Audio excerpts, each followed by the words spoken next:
Baik,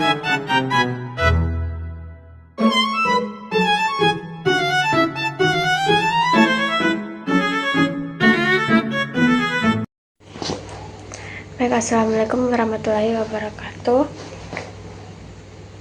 Selamat pagi kepada teman-teman semua. Hari ini saya akan menjelaskan materi tentang model evaluasi pembelajaran CCIP. Sebelum itu, perkenalkan, nama saya Andira Agustina Rahmat dari kelas C dengan NIM 24060850121. Nah, mungkin langsung saja, di mana CCIP ini adalah singkatan dari konteks, input, proses, dan produk. Model ini tuh merupakan salah satu cara untuk mengevaluasi pembelajaran agar kita bisa melihat kesesuaian tujuan, kesiapan, pelaksanaan, dan hasil belajar siswa. Jadi model itu membantu kita sebagai guru memahami apakah pembelajaran sudah berjalan dengan baik atau masih ada yang perlu diperbaiki. Nah, mungkin saya akan menjelaskan yang pertama itu adalah konteks, yang dimana dalam artian konteks itu adalah latar belakang.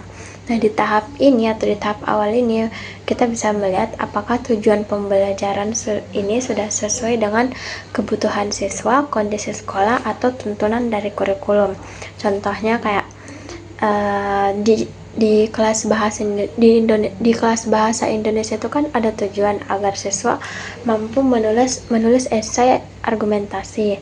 Nah, maka kita sebagai guru perlu menilai dulu apakah kemampuan menulis esai itu memang dibutuhkan di jenjang SMA atau tidak, dan apakah tujuan tersebut relevan dengan kebutuhan siswa di masa depan. Jadi, konteks atau latar belakang ini lebih menekankan pada kesesuaian tujuan dan kehidupan nyata. Terus yang kedua adalah input atau masukan. Nah, input ini adalah segala sumber daya atau faktor pendukung yang digunakan dalam pembelajaran, yang dimana yang termasuk input itu adalah guru, media, metode, fasilitas, hingga kesiapannya siswa. Misalnya, apakah guru ini sudah menguasai materi? Apakah sarana belajar seperti proyektor, buku, atau modul tersedia dengan baik? Dan apakah metode yang dipilih ini cocok dengan karakteristik siswa? Jadi, evaluasi di tahap input itu berfungsi untuk menilai kesiapan awal sebelum pembelajarannya itu berlangsung. Terus yang ketiga adalah proses. Nah, proses adalah itu tahap yang mengevaluasi pelaksanaan pembelajaran itu sendiri. Nah, seperti kayak apakah pembelajaran berjalan sesuai rencana, bagaimana interaksi guru dan siswa, apakah siswa ini aktif, terlibat, atau hanya pasif mendengarkan. Kayak misalnya ketika guru menggunakan metode diskusi kelompok, ini contohnya. Nah, kita perlu menilai apakah semua siswa benar-benar berdiskusi atau justru hanya beberapa orang saja yang aktif, sementara yang lainnya itu diam. Jadi, tahap proses ini menilai bagaimana dinamika belajar mengajar di kelas berlangsung.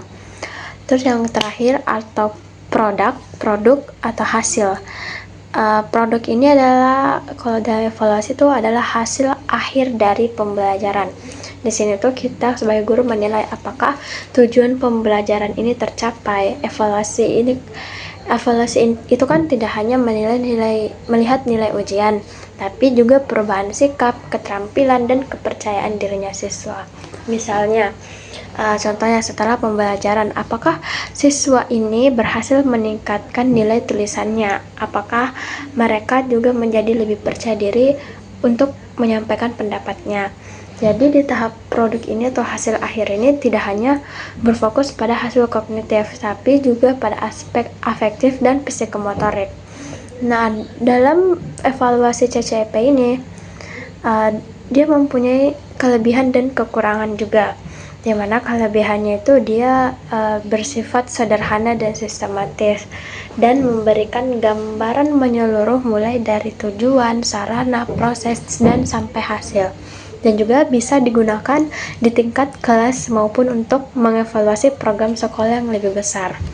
Sedangkan kelemahannya itu, CCIP ini dia membutuhkan data yang lengkap.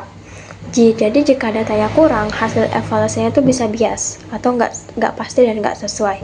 Dan juga CCIP ini cenderung menekankan aspek formal pembelajaran. Jadi kadang dia mengabaikan hal-hal non akademik.